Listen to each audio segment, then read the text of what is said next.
My name is Marlene Cross, and I'm 66 years old. What I'm about to tell you changed my life forever. The funeral for my husband David was the quietest day of my existence. There beside his grave, I received a message from an unknown number that sent a chill through me. I'm alive. That's not me in the casket. I replied, my hands trembling. Who are you? The response took my breath away. I can't say. They're watching. Don't trust our sons. I'm so glad you're here. If you're watching this video, please like and subscribe to my channel and tell me in the comments where you're listening to my story of From. I want to know how far it's traveled, because this story is going to leave you speechless. That moment tore my soul in two. My world crumbled when I saw Victor and Lucas, my own sons, standing by the casket with strangely calm expressions. Something was wrong. Their tears seemed to force their hugs as cold as ice. For 42 years, David had been my partner, my refuge, my reason for living. I met him when I was 24 in the small port town of Harborview. We grew up on the same dusty back roads, sharing modest dreams. I cleaned houses to support my sick mother while David repaired bicycles in a small shop he inherited from his father. We were poor, but we were happy. We had something money couldn't buy. Real love. I remember the first time he spoke to me. It was a Tuesday morning. I was walking toward the market in my faded green dress and worn-out shoes.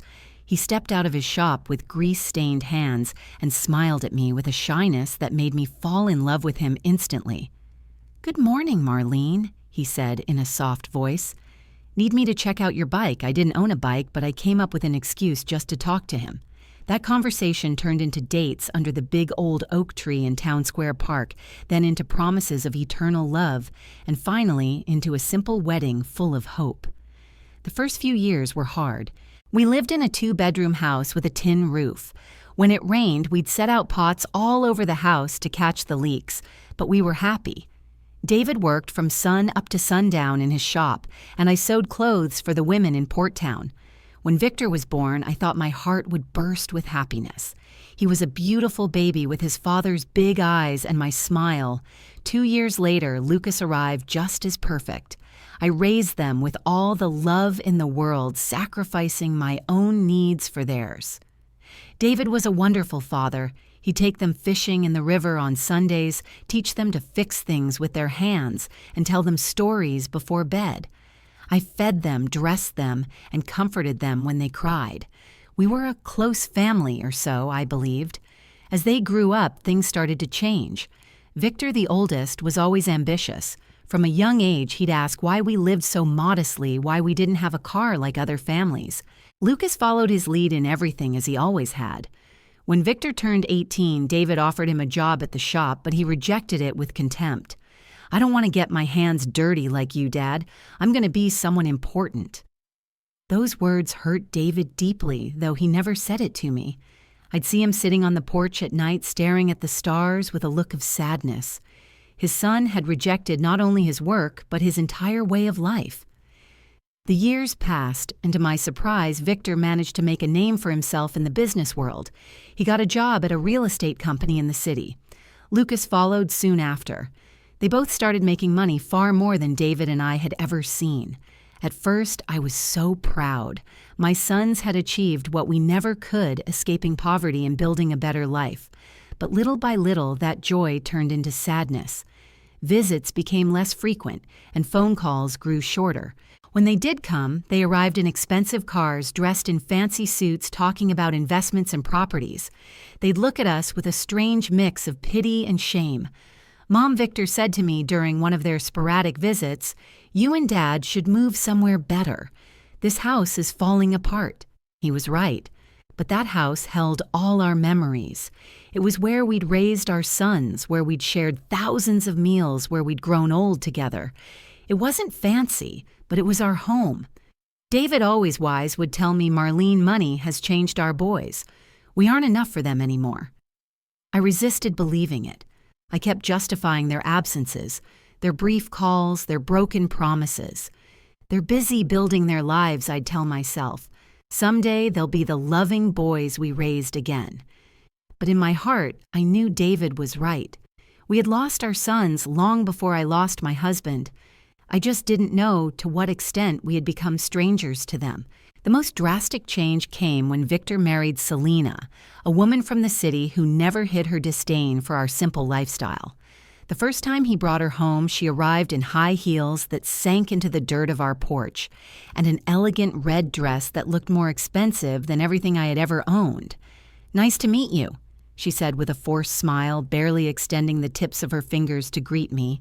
Her eyes scanned our humble house with open disdain. My name is Marlene Cross, and at 66 years old, I thought I had already faced every trial life could offer. Poverty, sickness, disappointment, they had all touched my family at one point or another. But nothing could have prepared me for the morning I buried my husband, David. The wind off the bay was sharp, carrying the scent of salt and diesel from the harbor. At the seaside cemetery, I stood wrapped in a black coat that felt too thin for the occasion. David's coffin was lowered into the ground with solemn precision, the ropes groaning under its weight. I gripped the edge of my shawl to keep my hands from trembling. 42 years of love, labor, and laughter, all swallowed by the earth in a single motion. Yet as the last clump of soil fell onto the casket, my phone buzzed in my pocket. My heart skipped. A message glowed on the screen. "I'm alive. That's not me in the casket." I gasped, nearly dropping the phone. My fingers shook as I typed back, "Who is this?" The reply came quickly, as though the sender had been waiting for me. "I can't say. They're watching. Don't trust our sons." The world around me tilted. I looked up at my two boys, Victor polished in a tailored black suit and Lucas thinner, nervous, shifting from foot to foot. They stood beside the grave with oddly composed expressions, their tears strangely shallow, their embraces colder than the winter wind. Confusion swelled inside me. Could David truly be alive? Or was this some cruel trick? And why would the message warn me against my own children? I wanted to scream to demand answers, but all I could do was clutch my phone to my chest and swallow the lump in my throat. David had always been a careful man. At the dockside workshop, where he fixed broken engines and welded rusted frames, he handled dangerous solvents and fuels every day. He labeled every bottle. He locked every cabinet. He double-checked everything before closing up at night. So when the doctor at Memorial by the Bay declared his death the result of accidental methanol poisoning, I couldn't accept it. It felt rehearsed too tidy. And now this text message confirmed what my heart had whispered all along. Something wasn't right. That night, alone in our wooden house that creaked with every gust off the sea, I couldn't sleep. I lay awake staring at the ceiling, hearing David's laugh echo in my memory. He had been my partner since I was 24 when we first met on the narrow streets of Harborview. We had built a life together, humble but ours. When our sons were born, my joy overflowed. Yet as they grew, ambition and greed carried them away from us. Victor, always restless, wanted more than his father's honest labor could provide. Lucas, weaker, followed wherever his brother led. Still, they were my boys. Could they truly be the shadows lurking behind David's death? The next morning, I forced myself to visit the workshop. The building stood silent, locked and cold. Through the dusty window, I saw his workbench exactly as he left it, wrenches lined up in size order jars of screws and nails labeled in David's tidy handwriting. Nothing about it suggested carelessness. But then I noticed something odd, a small silver locket resting beside a jar of bolts. I had never seen it before. My pulse quickened. I picked it up and with trembling fingers, I opened it. Inside was not a picture as I expected, but a tiny folded piece of paper. On it, scrawled in David's handwriting, were 3 words, "Trust Cain." Careful. My breath caught in my throat. Cain who was Cain. The warning buzzed in my ears like a swarm of angry bees. It was the first tangible clue that David had suspected something had prepared in some small way for danger. As I stood there, the door creaked. Clara Jensen, my neighbor and closest friend, stepped inside. She placed a gentle hand on my arm. "Marlene," she whispered, "you shouldn't be here alone." I had to see it, I replied, clutching the locket. David left me a message. Her eyes widened, but she didn't press further. Instead, she looked around the workshop and lowered her voice. I've heard things. People say Victor's been meeting strangers down at the pier at night. And Lucas, well, you know about his debts. Maybe this message, maybe it's telling you to be careful. Her words only deepened the pit in my stomach. That evening, I sat at David's old desk. The locket lay open beside me, the note burning in my mind. I sifted through his drawers and found a notebook filled with numbers calls and scribbled thoughts. One line leapt out at me. Meeting Kane. Important. The name again. Kane. Whoever he was, David trusted him enough to mention him twice in his private notes, and in the locket he left behind. I felt my unease sharpen into something heavier. My heart hammered with fear, but also with determination. I needed to find this Kane. I needed to uncover what David had discovered.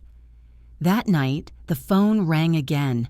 The same low, urgent voice spoke on the line. "You found the locket, didn't you?" My knees went weak. Who is this? What do you want? Don't ask. Just listen. They think they've won, but the truth is still out there. You need to find Kane. He'll show you what your sons have done. Before I could respond, the line went dead. I sat frozen, clutching the receiver, my whole body trembling. The walls of my house felt like they were closing in. Every shadow seemed to stretch toward me. I poured myself a glass of water, but it spilled down my shaking hand. My heart was heavy, caught between hope and dread. Was David alive somewhere? Or was this all part of a cruel manipulation? And could I truly accept the possibility that my own children, my flesh and blood, had a hand in his death? The night was long filled with restless pacing and whispered prayers. Outside, the waves crashed against the harbor wall, steady and merciless. I felt the same pounded by forces I couldn't yet understand, but determined not to break. By dawn, I had made a choice. I would not be passive. I would not let confusion swallow me whole. I would follow the trail David had left, the locket, the notebook, the name Kane. Still the fear lingered, gnawing at me like the sea gnaws at the shore. And so I ask you, as you listen to my story, put yourself in my shoes. If you received a message at your husband's funeral saying he was still alive, would you believe it? Press 0 for yes, 1 for no. The silver locket, the cryptic note, and the late-night phone calls had already shaken me to the core. But nothing prepared me for the day I finally met the man David had trusted, Nathaniel Kane. He agreed to see me at a small cafe near the pier. The place smelled of burnt coffee and old wood, the kind of cafe that had outlived 3 owners and still carried the weight of every whispered conversation inside its walls. I arrived early, clutching the locket in my hand like a talisman. When he walked in, I recognized him instantly, not because I had seen him before, but because David had described men like him in his stories. Broad shoulders, a gaze that had weathered both storms and betrayals, and the heavy silence of someone who knew too much. Marlene Cross. He asked, his voice low, steady. Yes, I whispered. My throat was tight. He sat down across from me. David trusted me. He hired me because he thought something was wrong. He said if anything happened, you would come looking. The words pierced my chest like glass. David had known. He had feared this. Kane slid a small manila envelope across the table. He left these with me. My hands shook as I pulled out the contents, photocopies of bank slips, a life insurance policy, with unfamiliar signatures, and photographs of Victor and Lucas speaking with men I didn't recognize. Your sons, Kane, said they're in deep. Victor owes money to people he can't repay. Lucas has been dragged along covering debts, lying to keep up appearances.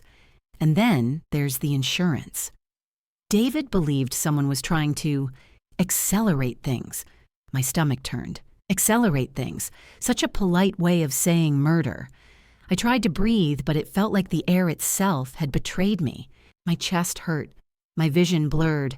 No, I whispered, clutching the papers. No, they wouldn't. Cain leaned closer, his eyes sharp. "I'm sorry, I wish I didn't have to tell you this. But it's all here. That would have been enough to shatter me." But then Cain pulled out something else, a cassette tape. Its label smudged the ink, barely legible. "David recorded this 3 days before his accident," Cain said. "He told me to give it to you if the worst happened." With trembling hands, I slipped the tape into Cain's old player. The sound crackled. Then David's voice filled the space. "Marlene, if you're hearing this, it means I was right. Something is happening, and I don't know if I can stop it. I've seen Victor with men from the docks, men I don't trust. Lucas is scared, but he follows. Selena pushes them both. Please don't ignore this. If I can't come home, know that I love you. Find Cain. He'll help you. Don't let them bury the truth." I broke. Tears poured down my face. It was David's voice, so close and yet so far, speaking from beyond the grave. Every word was a dagger, my sons, my blood conspiring with strangers, perhaps even against their own father. I pressed the stop button with shaking fingers. "Why didn't he tell me?" I whispered. Cain's jaw tightened. "He wanted to protect you, but he also thought, maybe it was better if you didn't know unless it was too late." The pain twisted into anger. "Protect me from the truth, from my own children." My hands trembled so hard I thought I might crush the locket in my palm. I stared at the photographs again. Victor shaking hands with a man near the harbor. Lucas standing nearby, head bowed. My sons, my boys who once fished with their father on lazy Sundays. My babies who once cried for me in the night. How had they turned into this? Shock is not just disbelief, it's betrayal pressing down on your chest until you can't breathe. It's realizing that the people you loved most might have written your husband's death sentence. As Cain gathered the documents, he said something strange. "You know, I've read a lot of Reddit revenge stories online. Families torn apart by greed, by betrayal. But this is real. This is your life. And it's uglier than anything I've seen in fiction." The phrase stuck with me. Reddit revenge stories were entertainment for strangers, scrolling on their phones. But what I was living through was no bedtime drama. It was my reality. My marriage, my children, my very soul caught in the grip of betrayal. I wondered, could I even call it revenge if I pursued the truth, or was it simply survival? That night, back at my house, I replayed the cassette again and again. Each word etched itself deeper into my heart. David's calm but weary tone, his careful warning, his final plea for me to seek the truth. Every time I heard it, the pain grew sharper, but so did the determination. I couldn't escape the haunting question, what kind of mother pits herself against her own children, and yet what kind of mother ignores the murder of her husband? It was then I realized the depth of my crossroads. The next day, I found myself pacing along the pier, watching the fishing boats sway in the gray water. In my mind, David's voice repeated endlessly, "Don't let them bury the truth." The harbor had always been a place of comfort for us, but now it felt like the stage for a tragedy. I half expected to see Victor appear from one of the warehouses talking to those same men in dark coats. I half expected Lucas to emerge with his nervous smile pretending nothing was wrong. Every wave that hit the dock sounded like a warning bell. Cain met me again that afternoon, this time in his office cluttered with old files. He spread the evidence out like a map of betrayal. Money trails, signed forms, dates that aligned too neatly. I stared at it all the way a drowning person stares at the surface of the water, close enough to see too far to reach. "This is your decision," Marlene Cain said softly. "Do you want to pursue this? If you do, it won't be easy. You'll face things you never thought you could bear." I swallowed hard. I want the truth, no matter what it costs. And in that moment, I crossed a line. As I share this part of my story with you now, I know some of you might wonder, would you keep looking if the truth could destroy your family? Press 0 for yes, 1 for no. Because that's the question I had to face. And I'll tell you this, when I read about betrayal in those Reddit revenge stories, I never thought I'd be living one. But here I am, If this touched you, if you felt even a fraction of the shock and pain I carried that day, give this a like. It helps me know I'm not shouting into the void. The cassette tape still echoed in my head as I stood at the kitchen counter, staring at the photographs Kane had given me. My sons' faces were there caught in grainy images, Victor shaking hands with strangers near the pier, Lucas standing in the shadows. Proof. Hard evidence that David's suspicions were not just the paranoia of an aging man, but knowing and accepting are two different things. A mother's heart bends in ways the mind refuses to follow. And yet when I looked at those photos again, something inside me snapped. That night I called Victor and Lucas. My voice was steady, but inside I was burning. We need to talk. Come home tomorrow. They arrived just after noon. Victor in his usual expensive suit, Selena trailing behind in heels that clicked across my wooden floor like nails in a coffin. Lucas, pale and withdrawn, barely looked me in the eye. I placed the photos, the bank slips, and the insurance papers on the table between us. Explain this, I demanded. Victor smirked the kind of smirk that once belonged to a little boy proud of stealing a cookie, but now belonged to a man convinced of his superiority. Mom, you shouldn't be going through Dad's old junk. You don't understand the world we live in now. Old junk, I hissed. This isn't junk. This is your father's life, his death, and your lies. Selena folded her arms, eyes narrowed. Marlene, you're tired. Grief does strange things. Maybe it's better if you let us handle the finances. You don't need the stress. The audacity made my blood boil. My husband was dead, my children were drowning in greed, and this woman dared to tell me I was imagining things. Lucas finally spoke, his voice barely above a whisper. Mom, it's not what you think. I slammed my fist on the table, the sound sharp as a gunshot. Then tell me what it is, because what I see looks like betrayal. What I hear on that tape is your father warning me about both of you. Do you know what that feels like? To have your husband's last words be a warning against your own children? The silence that followed was suffocating. Victor leaned forward, his tone cold. Dad was weak. He didn't understand opportunity when it came. We're not living in his world anymore. We're building ours. If you cared about us, you'd stand with us instead of against us. His words cut deeper than any knife. I wanted to scream, to claw the smugness off his face. My son, my flesh and blood, spoke of his father like he was disposable, like love and loyalty were just outdated concepts. For the first time in my life, I looked at Victor and saw not my child, but a stranger. The argument escalated. Voices rose, accusations flew. I felt the bitterness coat my tongue like poison.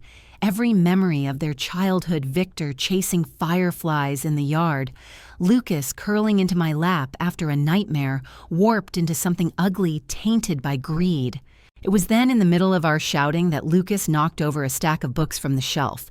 Among them fell David's old Bible, worn and cracked at the spine. I bent down to pick it up, but a folded envelope slipped from between the pages. I froze.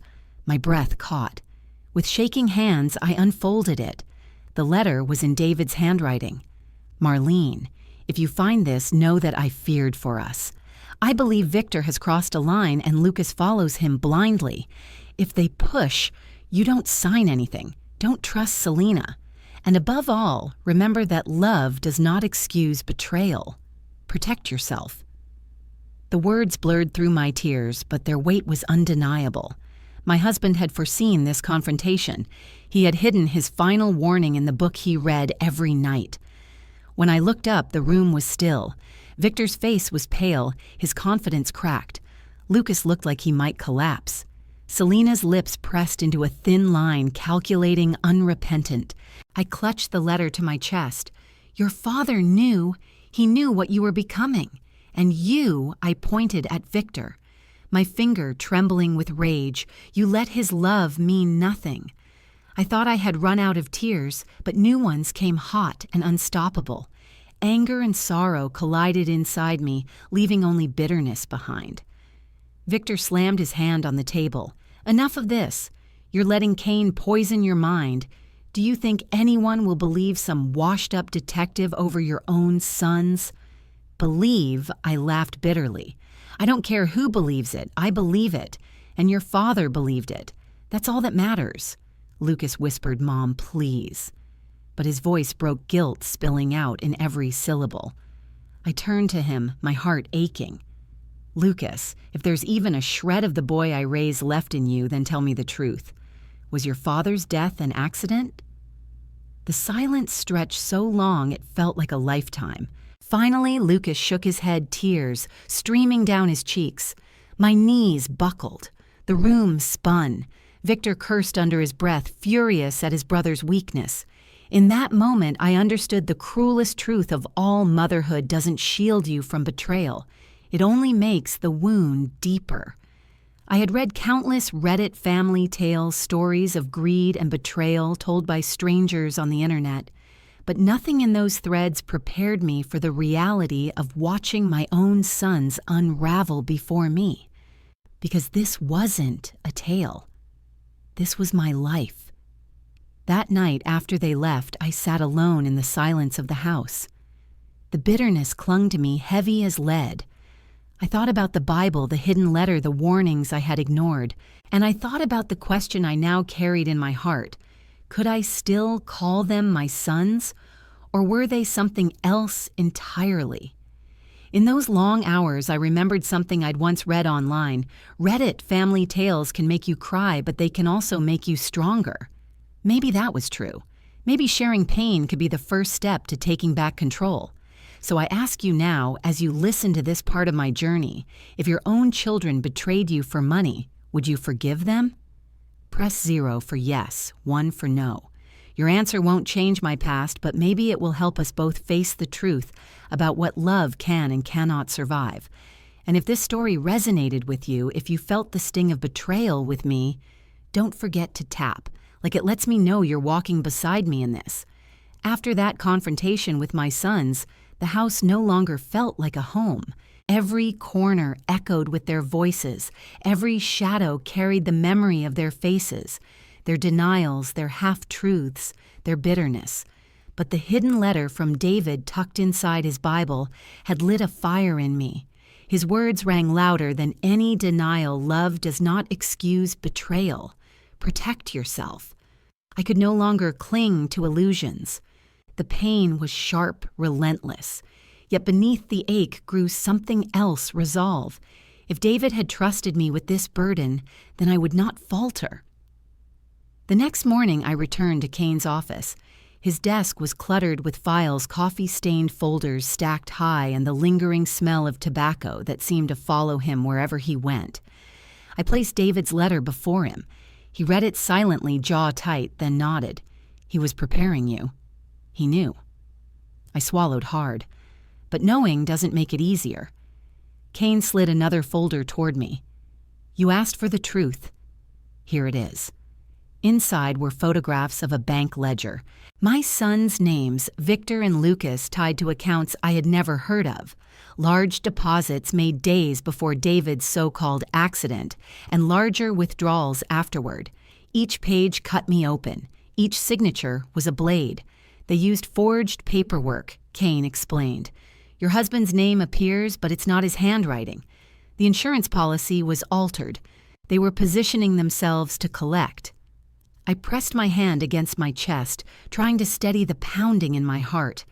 Then Kane reached into his drawer and set a small brass key on the table. David gave this to me the last time we met. Safety deposit box at the Harbor View Trust Bank. He said if anything happened, you'd know what to do. My hands trembled as I picked it up.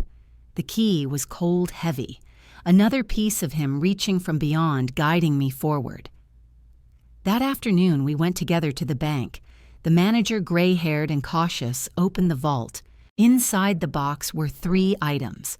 A stack of photographs, Victor at the docks exchanging envelopes with a man known in town for smuggling.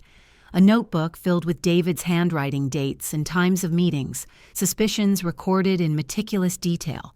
An audio recorder, small and battered. Kane pressed play. David's voice, low and deliberate, filled the sterile room. This is David Cross. If this recording is found, it means I was silenced. My sons, my boys, are involved with dangerous men. I fear they want more than I can give. If I am gone, it was not an accident.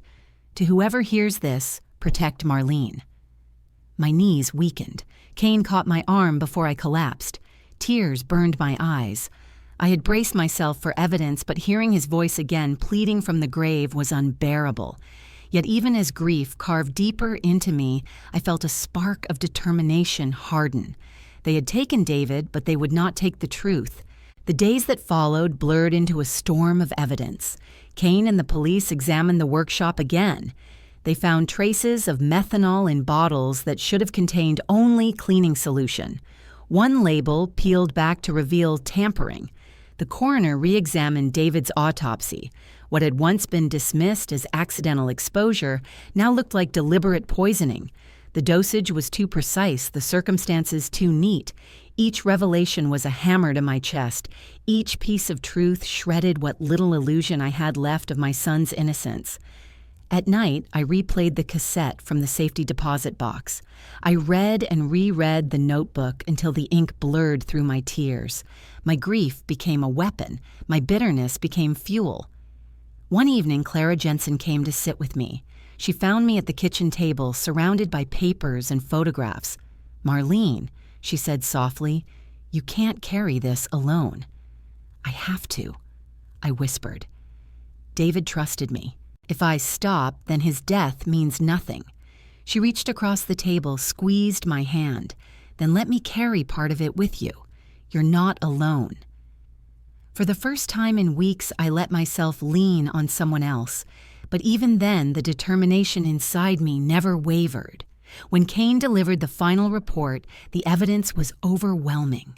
Forged signatures, tampered chemicals, secret meetings at the docks, money trails that pointed only one direction. I stared at the pages, feeling each detail like a fresh stab wound, but instead of breaking me, it solidified my purpose. "This is enough," Kane said. "We can take it to the authorities." I nodded, my voice steady, though my heart was raw. "Do it. Let the world see what they did." That night, I sat by the window looking out at the waves crashing against the harbor wall. I clutched David's Bible in one hand, the brass key in the other. The pain was unbearable, but so was the love that still bound me to him. His voice echoed in my mind, "Protect yourself. Don't let them bury the truth." I whispered into the night, "I won't, David. I promise." This is where pain transforms into resolve, where a widow becomes a warrior not out of choice but out of necessity. And so I turn to you listening to my story now. If the truth about your loved ones shattered your heart, would you still pursue it? Press 0 for yes, 1 for no. Because in that moment I knew no matter how deep the wound, I would not stop until justice was done. The evidence had been gathered. The truth, though unbearable, stood clear. With Kane's report in hand, the authorities moved quickly. Victor and Lucas were arrested at dawn police cars pulling up outside their grand homes in the city. I wasn't there to see it, but Kane described the scene. Victor shouting furious, still trying to control the narrative even as they cuffed his wrists. Lucas sobbing, begging them not to take him, his knees buckling on the front steps. And me sitting at my kitchen table, David's Bible open before me, listening to the silence of the house that had once been filled with laughter. The trial began on a gray Monday morning at Harborview City Court. Judge Caroline Hayes presided, her voice steady, but her eyes heavy, as though she already sensed the sorrow that would unfold. I sat on the wooden bench, hands clenched together, the locket around my neck, and David's letter folded in my pocket. I told myself I was strong enough, but the moment I saw my sons brought into the courtroom, chains around their wrists, the air left my lungs. Victor walked tall, jaw set in defiance. Lucas trailed behind, pale and trembling. Both of them avoided my eyes. The prosecutor laid out the case. Tampered bottles of methanol, forged insurance signatures, secret accounts in the city, the safety deposit box filled with David's warnings, the recorder with his voice naming them both. Each word cut through me. It was truth, but truth spoken aloud in front of strangers, in front of the world. And with every detail, I lost another piece of the sons I once knew. The defense tried to argue. They painted David as careless me, as delusional Cain, as a bitter man grasping at shadows. But then the letter was introduced, the one David had hidden in his Bible, warning me not to trust our children. The jury leaned forward. The courtroom grew so still I could hear my own heart pounding. Victor shook his head violently. "It's all lies," he shouted, rising from his chair. My father was weak. He didn't understand what we had to do. His outbursts silenced the room. I buried my face in my hands. Then came the surprise no one expected. The prosecutor held up a folded paper. This letter was written by Lucas Cross from his jail cell. With the court's permission, I will read it aloud. The words echoed in the chamber. "Mom, I don't know if you'll ever forgive me. I never wanted to hurt Dad. I just couldn't stand against Victor. He was always stronger, louder. He told me it was the only way. I thought maybe if we had money you wouldn't live in that old house anymore. You wouldn't have to worry again. But I was wrong. I was so wrong. Dad knew. He looked at me the night before, and I couldn't even meet his eyes. I don't deserve your love, but please know I loved you both. I was just too weak to prove it." My sobs shook the bench. The words blurred through tears, but their weight was unbearable. My younger son confessing condemning himself. My older son glaring at him with fury betrayal etched across his face. The jury deliberated for hours, though the evidence was overwhelming. When they returned, the verdict was clear guilty. Victor was sentenced to life without parole. Lucas, for his cooperation and confession, received life with the possibility of parole, but it was still a life behind bars. As the gavel struck, the courtroom seemed to collapse around me. Justice had been served, but at what cost? I had lost David to death, and now I was losing Victor and Lucas to the walls of a prison. It was victory on paper, but in my heart it was the deepest defeat. After the trial, I was allowed a brief moment to speak with them. Victor refused to look at me. His jaw was tight, his eyes blazing with hatred. "You chose him over us," he spat. "You chose a dead man over your living sons." I couldn't even answer.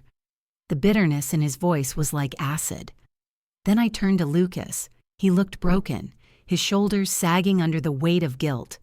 "Mom," he whispered, "I'm sorry. I'm so sorry."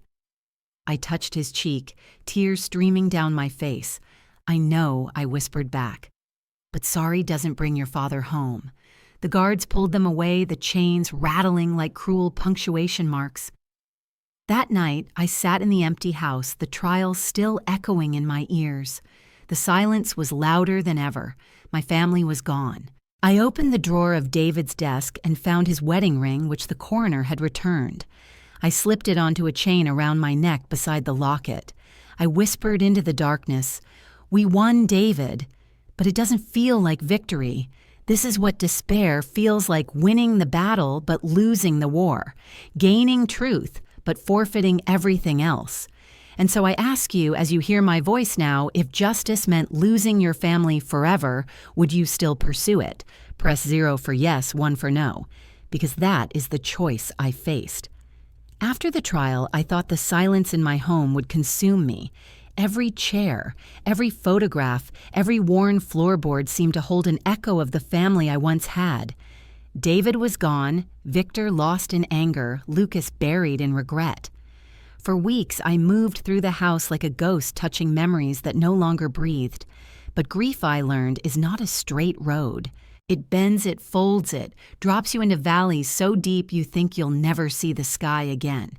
And yet somehow, if you keep walking, light returns. One morning, months after the sentencing, I found myself standing in the seaside cemetery. The air was crisp, the gulls circling above their cries, sharp against the wind. I laid fresh flowers on David's grave, rested my hand against the cool stone, and whispered, "We found the truth, love." But what do I do with the pieces left behind? For the first time, I felt something stir inside me, not just sorrow, but a question. What if this pain could mean something?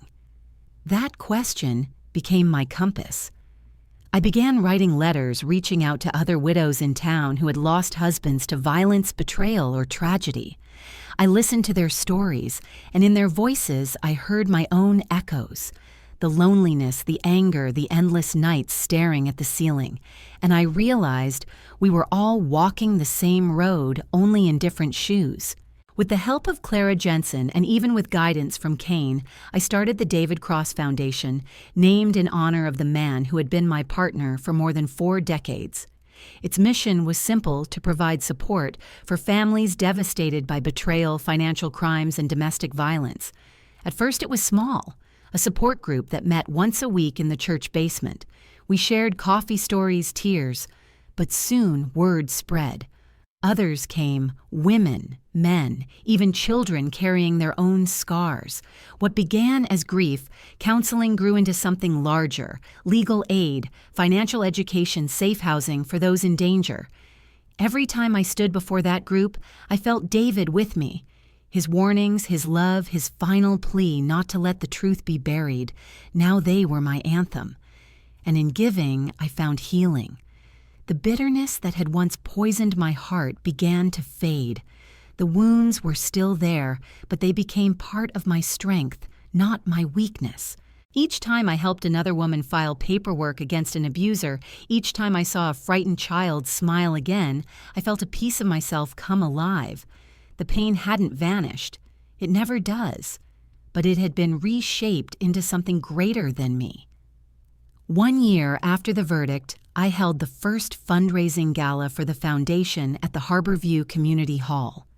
Photographs of David lined the walls, not the evidence photos from the trial, but the ones that mattered: him laughing with the boys at the river, him smiling beside me on our wedding day, him covered in grease at the workshop but grinning ear to ear. I stood at the podium looking at the crowd, friends, neighbors, strangers who believed in the cause, and I spoke the words I never thought I'd have the strength to say: "Betrayal broke my family, but it will not break my spirit. David's life mattered. His death will not be forgotten, and through this work no one will walk alone as I once did." The applause washed over me, not as noise, but as a kind of blessing. As months turned to years, I visited Victor and Lucas in prison. Victor refused to speak his bitterness, calcified into silence. Lucas wept every time, begging forgiveness. I held his hands through the cold metal bars and told him forgiveness was not a gift I could give. It was something he would have to earn through his own life. Those visits were painful but necessary. They reminded me of who I had been, who I had lost, and who I was becoming. And so here I am telling you this story not just as a widow, not just as a mother, but as a woman reborn. I know many of you listening have faced your own losses. Some of you carry grief like a stone in your chest. Some of you feel betrayed by those you trusted most. I cannot take away that pain, but I can tell you this pain can be turned into power. Betrayal does not have to define you. Loss does not have to be the end. If there is one lesson my life has carved into me, it is this: love is stronger than greed, truth is stronger than lies, and resilience is stronger than despair. That is the legacy I carry. That is the message I leave with you. I return often to David's grave standing by the sea. The waves crash, the gulls cry, and I whisper, "We're still here, love." Your voice still guides me. Your strength lives on in every life this foundation touches. And for the first time in a long time, my tears are not only of sorrow, they are of peace.